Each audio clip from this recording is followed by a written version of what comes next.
Good evening and thanks for joining us. As we saw, Mike, the Bobcats look forward to having a new player in their lineup. Yeah, they got a new player. He did play his first game, and Right. we'll learn a little bit more about him in sports. See what he's like, up close and personal. Mm-hmm. And Gerard, you said we have some good news and some bad news in the weather. It's chillier now. It may warm up.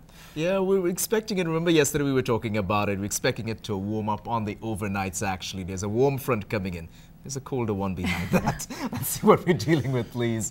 -4 is where we've been sitting pretty since about 4 o'clock this afternoon, and 74% is that humidity. The wind's gusting out of the southwest, where the warmer air usually comes from. Generally today we saw sunny conditions, increasing cloudy patches as the afternoon came on by. The wind chill went from a -22 in the morning to a -10. So that's all good. As we compare across the region, we're seeing a buildup of cloud cover, and possibly we're running about a 30% chance in the Battlefords of seeing some precipitation before it's all done. As we were telling you, a warmer front firstly on the overnights will warm up temperatures, and then a colder one later on in the day. For the Battlefords, though, you're going to see a +6 tomorrow afternoon. We'll chat some more about it a little later on in the cast.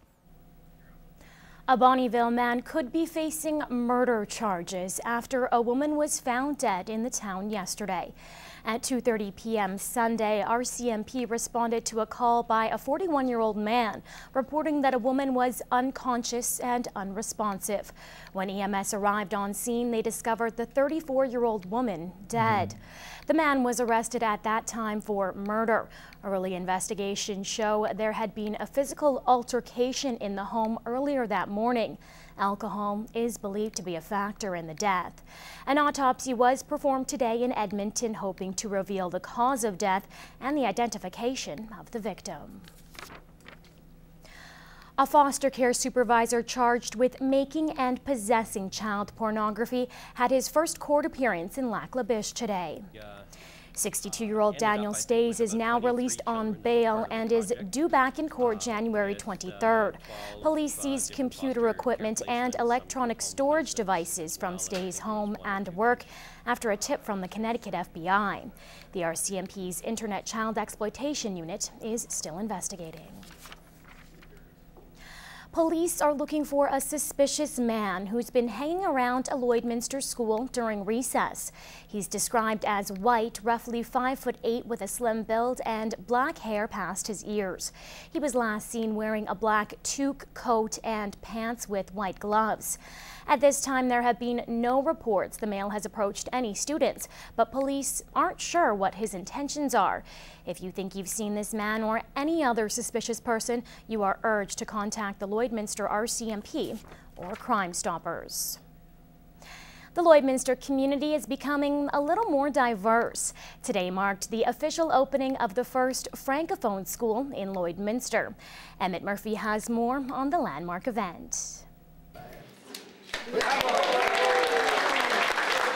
The new École Francescoise de Lloydminster has officially opened. The 15th school of its kind in the province has been accepting students for 6 months. In that short time, the school has seen incredible growth. Last June, we had 2 students. We're now up to 25, so that's an interesting exponential growth, and I believe that there's definitely a need for this service in Lloydminster. The Faffards were the first family to have a child enrolled in the school. They now have 3 children learning there and 2 more on the way. I want to give them opportunities I never had, and this just opens up a whole new world to them. We get to do lots of work and lots of crafts and we get to play a lot. You can do more crafts and it's all French. Awesome. Like, he's already knew a little, like some French from St. Thomas, and now he gets the full French all day, so it's a big improvement from having it all day. The students are currently learning in the old Scotiabank building. It's a facility that has created logistical problems, such as where to teach the students physical education.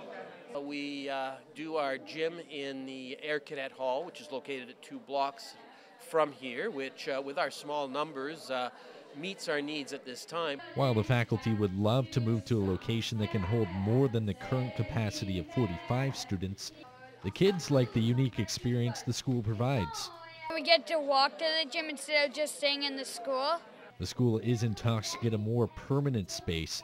That may mean a new building or moving into a previously existing school.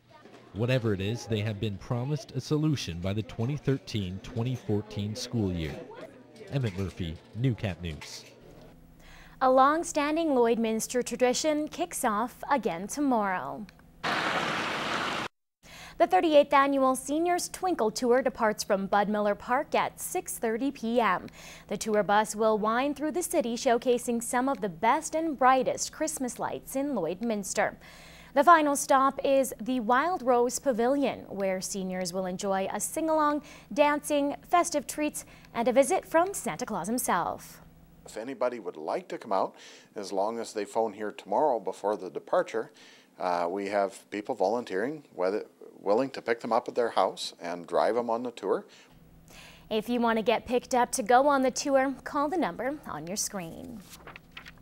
Meantime, Santa and his sleigh stopped in the border city Saturday. The jolly man was welcomed by area families in the annual Here Comes Santa Claus event. Emmett Murphy has more on the celebration that brought out an excited crowd. For the kids, there was obvious motivation to come out to see Santa. You give me candy because I love them giving me presents. The man in red didn't disappoint. He arrived in a manner fitting of the North Pole and lent his ear to excited, wishful children. I asked for 2 remote-controlled tractors with the wagons with snow grain and the coal mine and semis. For the parents, the event too was all about the kids. For every smile a youngster had, there was a mother looking on with the same elated grin. Oh, Santa's been great. The boys were excited to come. It was well worth the wait. It's nice for them to get to see Santa and it not cost me $1 million at Christmas. This is the kickstart of the holiday season for many families like Lisa's. She'll be celebrating Christmas for the first time in her new home. We have a few lights up and we're going to go make a gingerbread house later and we're going to go roast a hot dog. This is kind of our beginning of Christmas. We'll go make chocolates tonight too. Emmett Murphy, Newcap News. And with the holiday season underway, there are endless amounts of charities dedicated to making sure families have the best Christmas possible. Last weekend marked the start of a long-running, unique annual charity. Today is the beginning of the 14th annual Star Vision Video Christmas Giving for the SPCA. The video store is collecting pet food, toys, and cleaning products from now until December 23rd.